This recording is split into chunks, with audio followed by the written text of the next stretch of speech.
I had just signed off on a decision that could save millions of lives. Less than 3 hours later, my father called me a useless child in front of the whole family. Can you believe that? And he had no idea. One careless minute with the thing he was holding could have exposed the biggest secret of my life. That Friday morning, the smell of dark roast coffee mixed with the clatter of silverware out back, where the whole family was scrambling to get ready for my parents' 40th wedding anniversary party, set for the next evening. I carried my gray combination lock briefcase, like always. It never left my side, not even when I slept. Inside was a triple encrypted device, one that only rang when something was seriously wrong. My father, Walter Whitfield, stood in the living room, directing the table setup, coffee cup in hand, like he was holding a microphone to a crowd. Ryan flies in from Chicago tomorrow at noon. Megan's handling the wine. And you, he glanced at me, keep that garbage bag out of the guest's way. The garbage bag, that's what he called my briefcase. I just smiled and said nothing. In my head, I was still thinking about the strange signal from the Eastern Grid monitoring system the night before. Not serious enough to trigger a full protocol, but enough to keep me up until 2 in the morning. People only dismiss my work because they've never seen it save anyone. I reminded myself of that, like a break, every time I wanted to argue back. I set the briefcase down next to the sofa, lock facing in. But the moment I turned to grab the tablecloth, my father walked over and picked it up with one hand, exactly the way you'd pick up an actual bag of trash. Dad! The word came out sharper than I meant it. I watched him carry it straight out the back door. This space is for the table setup, not your storage room, he said. Not even turning around. He set the briefcase down on the cold concrete, next to the recycling bin, right in the middle of flattened boxes and old bottles. I froze. Not because I was afraid someone would get into it. It had a biometric lock. Only I could open it. I froze because if the night dew damaged the sensor, I'd have to use the emergency override. And that would send a location alert straight to headquarters. Why are you so worked up about that briefcase? My mother asked, still folding napkins. It's nothing, Mom, I said, in the flat, even voice I'd spent 10 years perfecting. My father stood blocking the doorway, arms crossed. Leave it there. Between now and tomorrow noon, you're helping your mother with the party. The paperwork can wait. Okay, Dad, I said, and walked into the kitchen to help my mother, leaving the briefcase out there in the night dew. If a family member has ever called your hard work trash, drop a heart in the comments. There's a lot more coming. That night, after a quiet dinner, with just the 3 of us, my mother asked me to help sort through the pile of mail on my father's desk. The study smelled like old paper and varnished wood. Your father's been so busy lately. This mail's been sitting for a month, she said, sounding a little guilty. I sorted through it, bills, furniture catalogs, and then a brown envelope, already open, stamped with a downtown law office. Addressed to Mr. Whitfield, regarding an outstanding debt owed by Whitfield Properties LLC. I flipped through more pages. A bankruptcy filing from 2 years ago. A personal loan agreement, not from a bank, but from 2 of my father's closest friends, the same men who'd raised a glass to him that night and wished him continued success. And one line, handwritten, underlined twice, Linda can't find out. I sat there among the papers, my hands shaking a little, not from fear, but from anger. For years, he'd stood in that living room, lecturing about discipline and success, all while secretly carrying a debt he'd hidden from the very child he'd always looked down on. I folded the papers back, the way I'd found them, and said nothing. At 5 the next morning, a sharp knock woke me while it was still dark outside. My father stood in the doorway, fully dressed, and tossed me a dish towel. Up! Guests arrive at 4 this afternoon. The table needs to shine, and there better not be a single smudge on the crystal.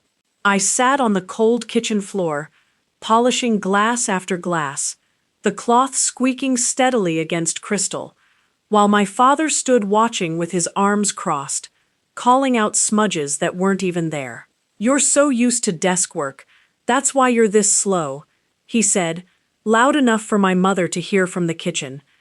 "Ryan would have had this done ages ago." I said nothing. My hands kept moving, but in my head, I was back to the two-factor authorization I'd approved in 3 minutes the night before. A decision affecting the safety of thousands of people 2,000 miles away. He picked up a glass, held it to the light, frowned, and set it down harder than he needed to. "This one needs to be redone." He paused, looking me up and down. "This is exactly why I never trust you with anything important." "Okay, Dad," I said, and picked the towel back up. If you've ever been compared to a sibling just because your work happens quietly, type "I understand" below. A lot of people are typing it right now too. At noon, my mother asked me to run to the bakery down the street and pick up 2 trays of pastries we'd ordered.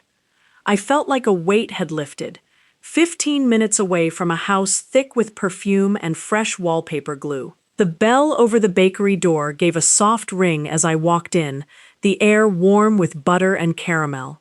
In the corner booth, sipping coffee, sat Uncle Harold, my mother's younger brother, a retired diplomat who'd been out of the Foreign Service for almost 10 years.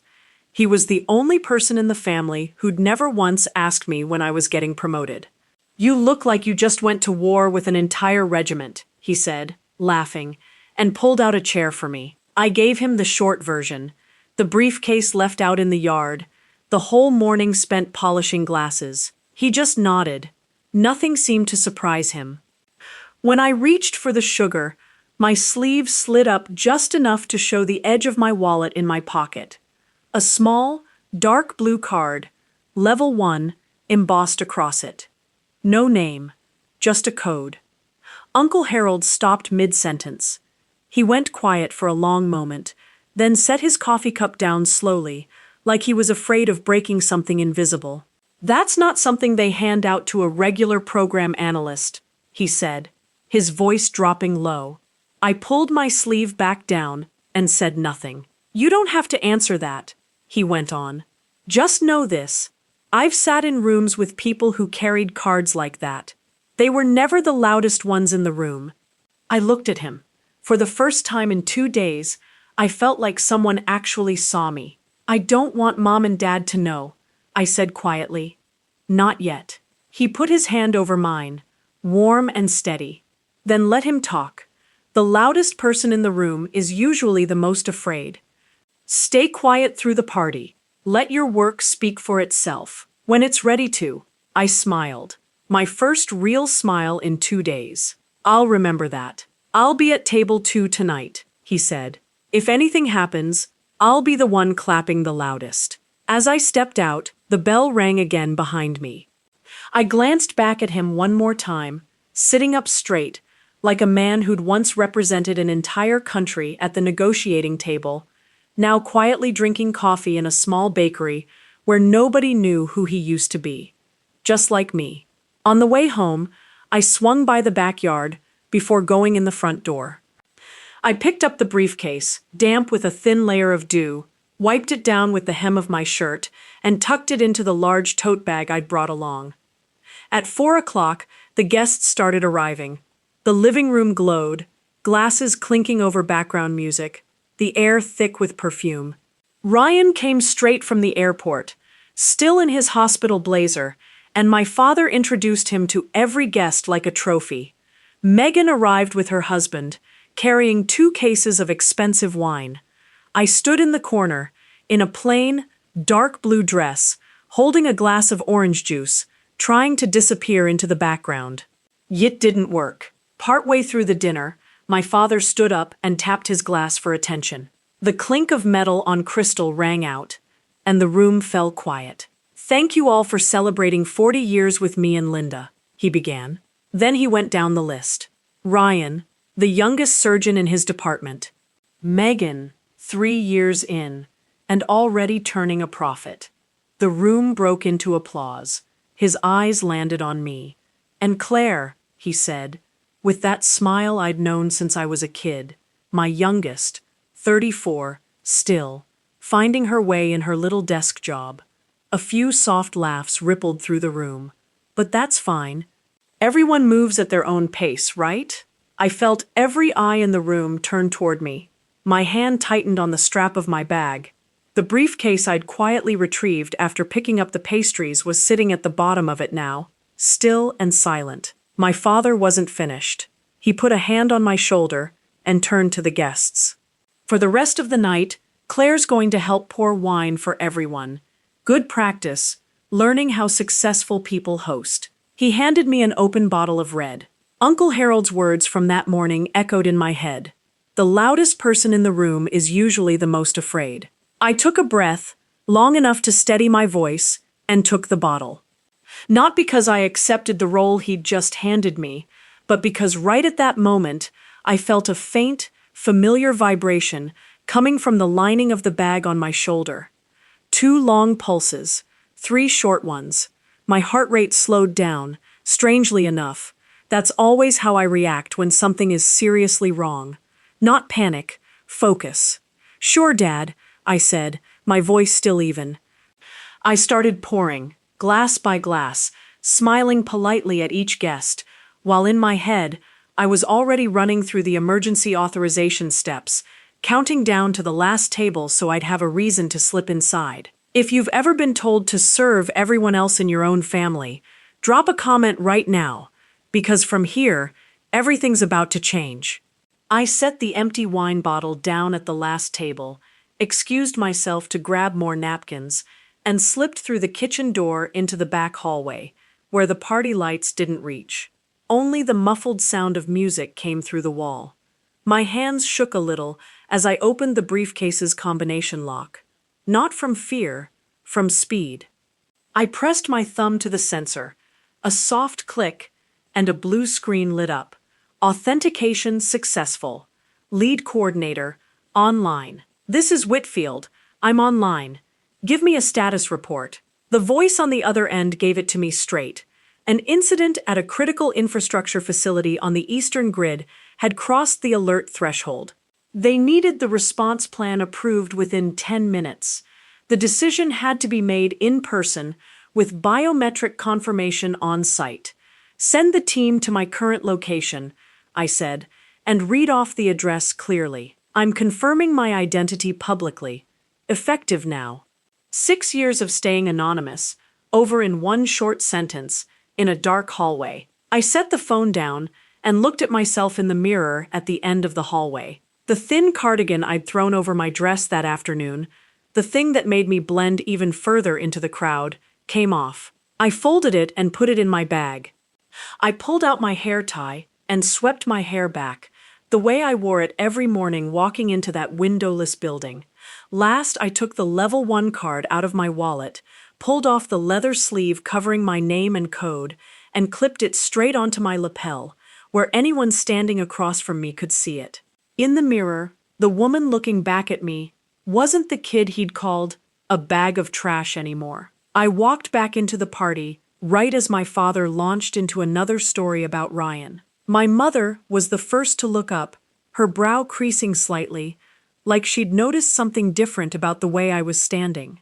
But before she could ask, I'd already sat back down in my seat, eyes fixed on the dark window, waiting. 5 minutes later, a brief siren sounded outside, then cut off. The deliberate kind of cut-off official vehicles use when they want a quiet arrival. Blue light swept across the window. The whole table turned to look. The door opened. 2 men in black suits stepped in first and moved aside. A composed-looking woman followed, the Secretary for Critical Infrastructure. She walked straight through the stunned guests and stopped in front of me. "Coordinator Whitfield, we need your decision now." No one in the room breathed. One of my father's guests, Mr. Preston, an investor he'd worked hard to invite that night, shot up out of his chair, his face going pale. "Whitfield? You mean Coordinator Whitfield? The one who signed off on that plan last month?" He turned to my father, stammering.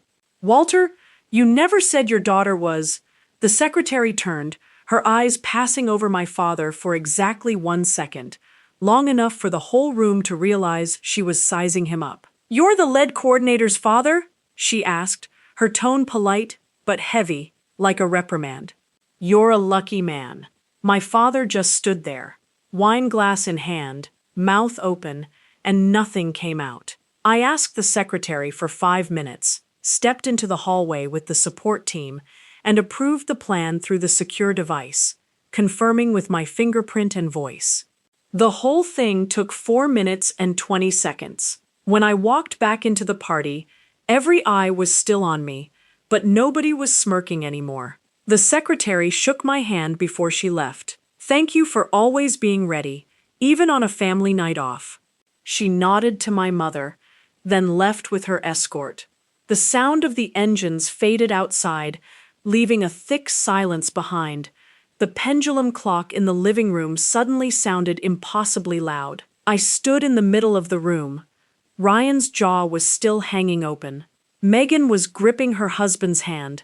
My father stood frozen like a statue, the wine bottle still in his hand. I wasn't done. I walked to the table and pulled out the copies I'd made the night before. The bankruptcy notice, the personal loan agreement, the handwritten line, "Linda can't find out," and set them down gently in front of my father. "I wasn't planning on bringing this up tonight," I said, my voice as calm as it had been 10 minutes earlier, approving an emergency plan. "But since you've spent the whole evening talking about everyone's success except mine, I think everyone should hear another truth too." I looked around the room, where Mr. Preston and a few of my father's other business friends were watching in silence. My father's company went bankrupt 2 years ago. He borrowed money from his own children, not to reinvest, but to save face in front of the people sitting in this room tonight. Nobody said a word.